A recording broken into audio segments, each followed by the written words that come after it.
Et quand la tristesse arrive, je sais tu es là, toujours près de moi. Bonjour, bienvenue à votre émission La Victoire de l'amour. J'espère que vous allez bien ce matin et qu'on se prépare à vivre une magnifique fin de semaine. Et pour bien la commencer, on rejoint quelqu'un qu'on apprécie beaucoup, notre petite sœur Sourire à nous, sœur Angèle.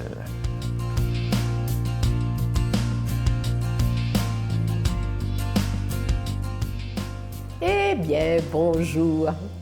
Bon matin. Je suis le fun, je suis là tous les matins avec vous, chaque samedi, quoi. Alors, ça me fait plaisir. Qu'est-ce que je vais bien vous dire aujourd'hui?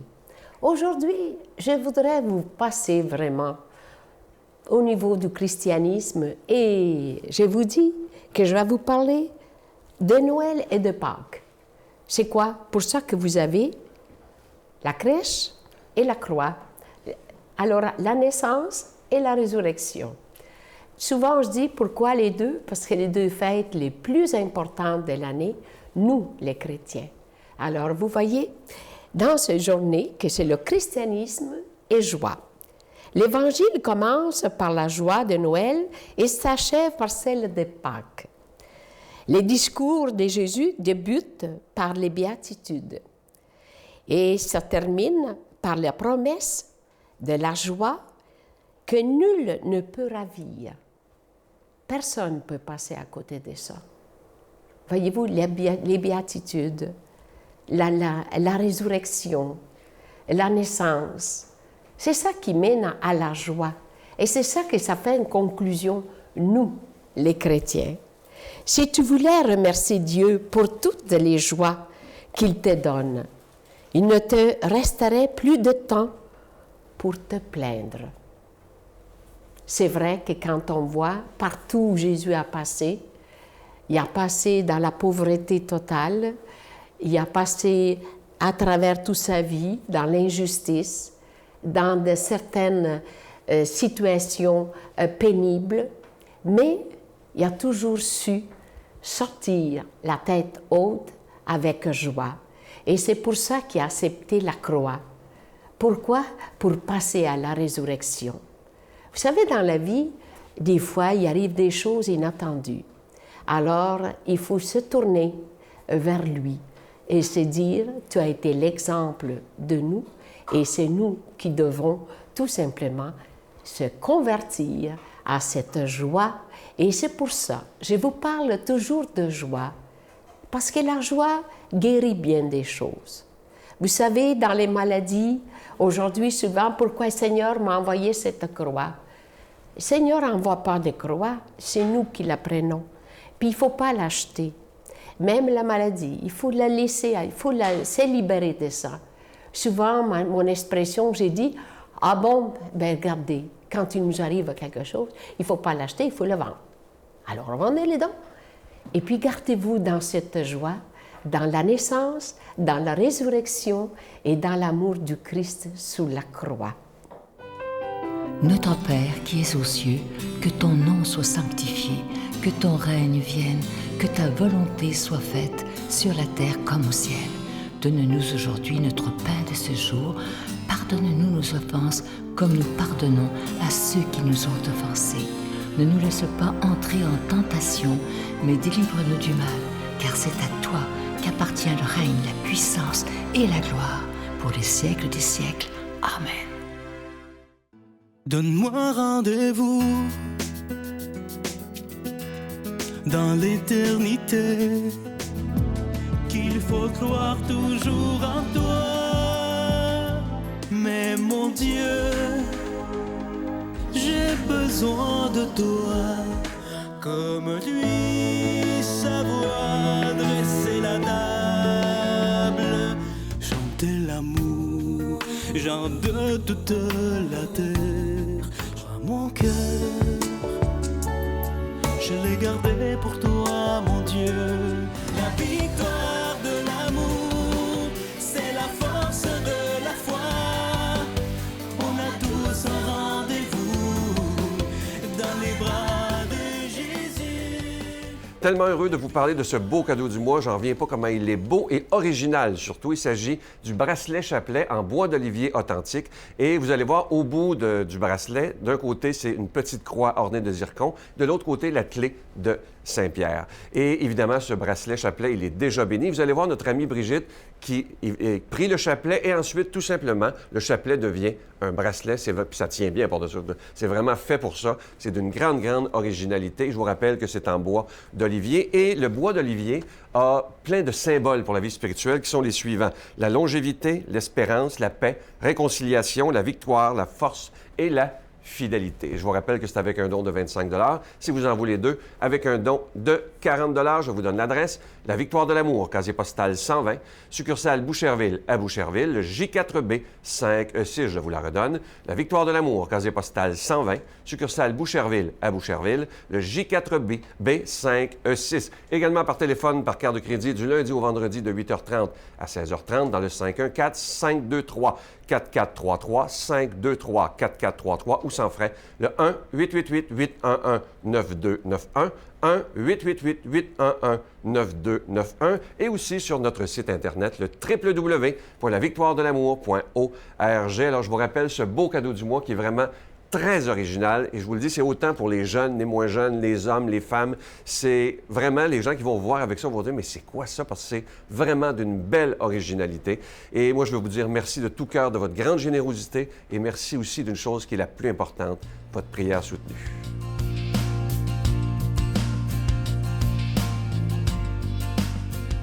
Mon Dieu, donnez-moi la sérénité d'accepter les choses que je ne peux changer, le courage de changer les choses que je peux et la sagesse d'en connaître la différence. Amen. La parole de Dieu aujourd'hui, cette parole qui peut tellement transformer nos vies si on décide d'y croire vraiment, est proclamée par l'abbé Jean Chrysostome.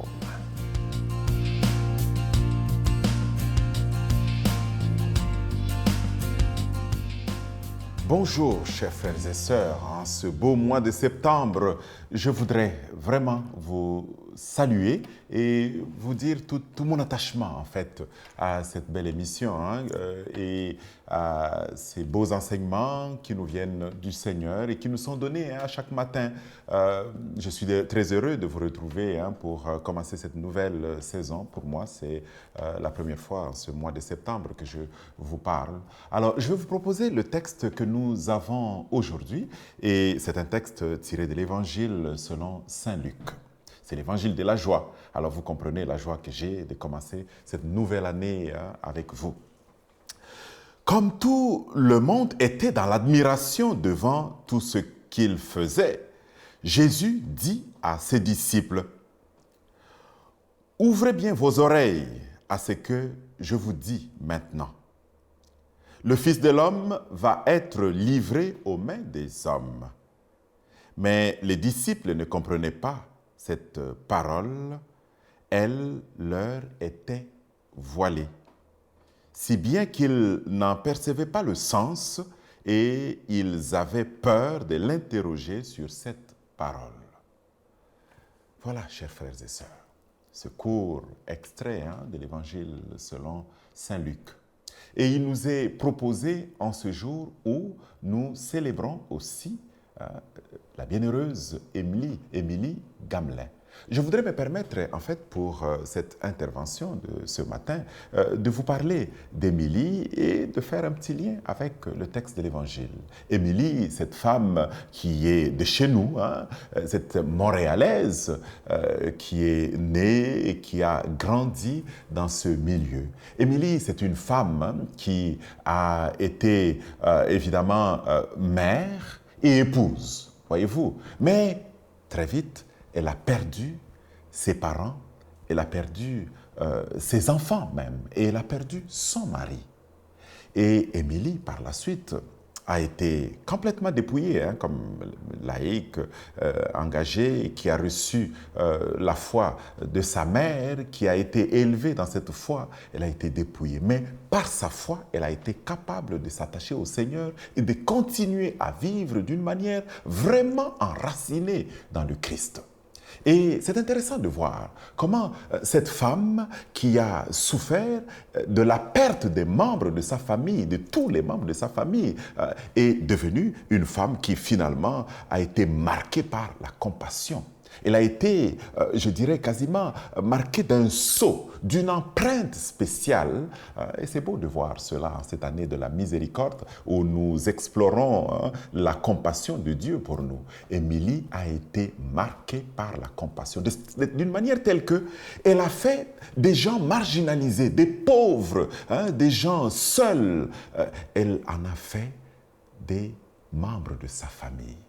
Elle leur a transmis cette compassion qui vient de Dieu. Elle a vécu de la compassion avec eux. Et ça, c'est extraordinaire. On peut être en admiration avec Émilie, voir ce qu'elle a vécu. Elle a même été initiatrice plutôt d'une communauté qu'on connaît, les Sœurs de la Providence. Elle qui a été interpellée par Monseigneur Bourget, elle a été capable de faire cela, de créer une communauté. D'abord, d'être là comme laïque, mais ensuite comme religieuse. Et elle a donc apporté cet esprit nouveau de compassion que ses consoeurs ont pu vivre par la suite et vivent encore jusqu'aujourd'hui et qu'elles transmettent à des hommes et des femmes, qu'elles transmettent à des personnes qui en vivent. Alors, donc, on peut être en admiration avec Émilie, n'est-ce pas? Mais il est intéressant de voir qu'au lieu d'être en admiration, nous devrions être inspirés par elle pour vivre de la compassion comme elle l'a vécu. Compassion pour les marginalisés, pour les personnes sans logis, les personnes sans vêtements, les personnes qui ne s'occupent pas de nourriture, être à leur service et être là pour leur offrir la gratuité et la générosité de la vie de Dieu, pour qu'eux aussi puissent retrouver la dignité, pour qu'ils puissent en vivre. C'est ce que nous retrouvons dans le texte de l'Évangile. Jésus a vécu de la compassion divine. Lui, le Fils de Dieu, il a vécu cela et il a été proche des marginalisés, il a été proche des hommes et des femmes de son temps. Il les a nourris de sa parole, il les a nourris de sa vie et les gens sont en admiration. Sauf que Jésus leur dit, ne soyez pas distraits là par tout ceci. Vous devriez comprendre que c'est ma mission profonde et qui va me pousser jusqu'au sacrifice suprême, celui de ma vie, et je vais souffrir pour cela. Mais il faudrait que vous puissiez comprendre par là que vous aussi vous êtes appelés à vivre à votre manière de cela. Oui, chers frères et sœurs, voilà une journée nouvelle qui s'ouvre pour nous. Nous pouvons être en admiration avec Émilie, qui elle a été en admiration avec le Christ. Nous pouvons être en admiration avec le Christ, mais nous sommes invités aujourd'hui, pendant tout ce que nous allons avoir à faire pendant la journée, nous sommes invités à vivre de la compassion, à partager cela, à offrir toute notre vie, tout notre être au service de cela, pour que des hommes et des femmes de notre société, de notre entourage, de nos familles vivent de cela et qu'ils grandissent. Que le Seigneur nous bénisse. Au nom du Père et du Fils et du Saint-Esprit. Amen. Je vous salue Marie, pleine de grâce. Le Seigneur est avec vous. Vous êtes bénie entre toutes les femmes, et Jésus, le fruit de vos entrailles, est béni. Sainte Marie, Mère de Dieu, priez pour nous pauvres pécheurs, maintenant et à l'heure de notre mort. Amen.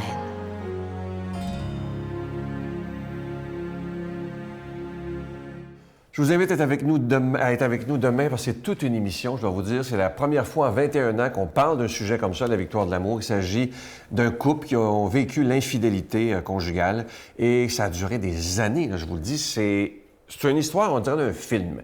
Mais ils s'en sont sortis. Il y a eu beaucoup de pardon, évidemment, beaucoup d'aide par la prière. Et je trouve que Thérèse et Gilles, qui sont nos invités demain, ont un grand courage de dire ça devant 250 000 personnes.